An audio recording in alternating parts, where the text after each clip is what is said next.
Hello guys, welcome back to my new blog. તો આ આપણા નવા બ્લોગમાં તમારું હાર્દિક સ્વાગત છે. અને આજે છે રવિવાર, તો જવાનું છે ટ્યુશનમાં. તો હું ટ્યુશનમાં જઈને વહી આવ્યો છું. આપણે ચા પી લઈએ.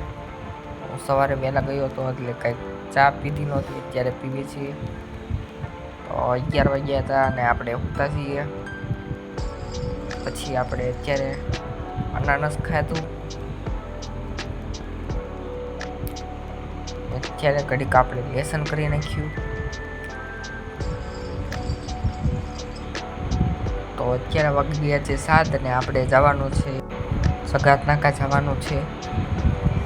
આપણે શિવાજી સર્કલ પહોંચી ગયા અને આપણે બેકરીએથી પાઉં લઈ લીધા અને માર્કેટમાં શાક લેવા માટે આવ્યા હતા. ઘરે આવીને પછી દાબેલી બનાવી નાખી. ચટણી, દાબેલી શેકાઈ ગઈ બધી. આ દાબેલી આપણી તૈયાર થઈ ગઈ છે. આ વિડીયો અહીંયા સુધી. જો આ વિડીયો ગમ્યો હોય તો લાઈક કરો, શેર કરો અને સબસ્ક્રાઈબ કરો.